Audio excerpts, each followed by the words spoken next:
In my Father's house, there are many rooms, dwelling places, places of abiding. We've been spending a lot of time in our homes, even in other people's homes through the Zoom conferences we've been having. Surroundings have an impact not only on our mental well-being, but shape how and even if we interact with others. You've likely spent a lot of time in the last several weeks thinking about the different areas of your home, how you use them, who uses them, how big they are, how clean and how comfortable they are, trying to adjust, to maximize appropriately, trying to find space to work, to play, to eat, to gather, and to be alone. If for no other reason than to appease the cats in our midst who are extremely unhappy at our now constant presence. We shape our buildings, and afterwards, our buildings shape us. Winston Churchill said this as they were digging through the rubble and rebuilding their bomb-ravaged cities after the war.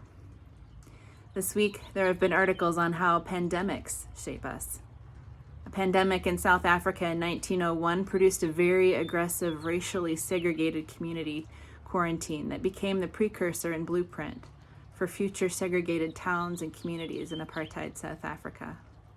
Another article took a look at the 1918 pandemic and how not rooms shaped people, but wombs.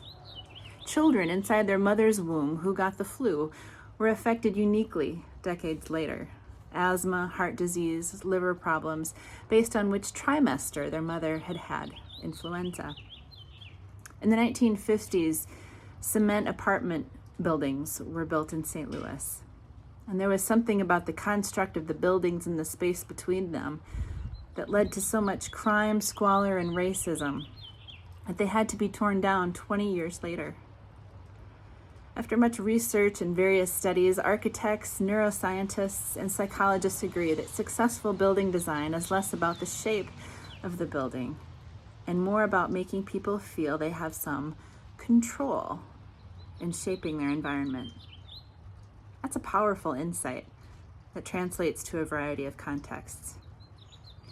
This week, conspiracy theories have been popping up like mad, and the research about even rational people's attraction to believe in conspiracy theories shows us that it is a manifestation of a loss of control.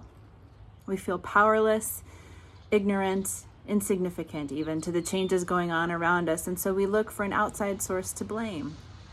Just the perceived ability to name and blame is comforting.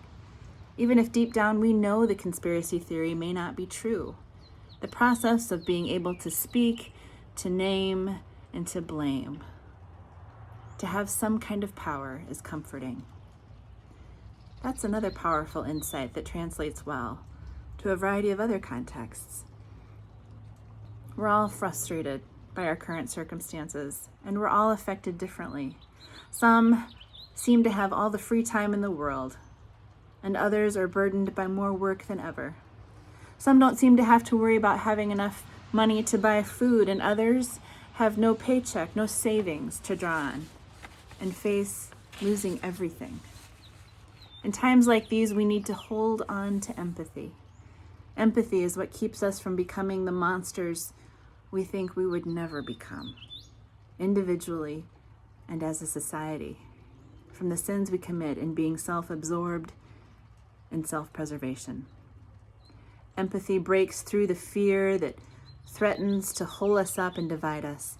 Empathy helps us see our neighbors' needs and reach out so that people do indeed feel like we are in this together. Empathy then continues even after the threat is over to see how we can rebuild society so that when bombs fly and viruses flourish, our dwelling places are strong enough to protect us. And those dwelling places may not be physical places. It may be things like healthcare, infrastructures for food production, transportation, and communication.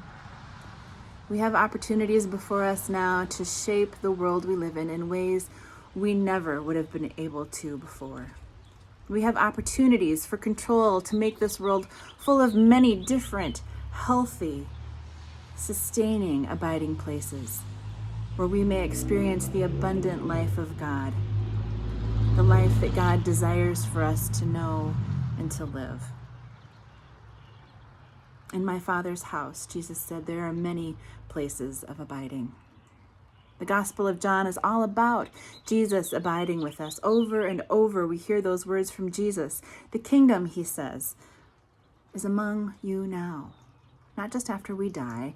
There are many places where we can abide with Jesus, where Jesus meets us and stays with us as we gather, as we eat, as we pray, in times of celebration and joy, and in times of sickness, suffering, and death. There is no place we can go physically or spiritually that God can't find us, that God won't go to be with us and to bring us back to himself. The first thing we need to do is remember our baptism, that God has claimed us, loved us, made us his own. And then to become aware of our feelings. When do you feel scared, like you have no power or control over life? Then to open our eyes and to see those around us and allow ourselves to feel empathy. What are they feeling? What are their needs? And then to ask, what power do I have?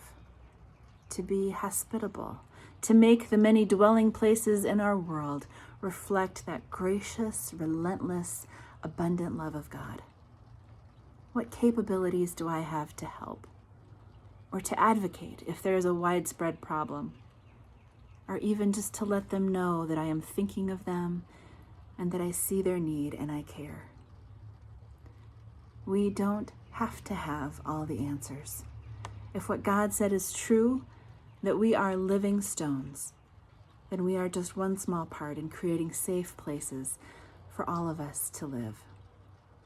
We are joined together with others' gifts and resources that together create safe places for all of us. So remember your baptism. Become aware of your feelings. Open your eyes to empathy and discern what power you have to live out your vocation of being one of many living stones for our brothers and sisters all across this world to know abundant life, for them, for you, for all. Amen.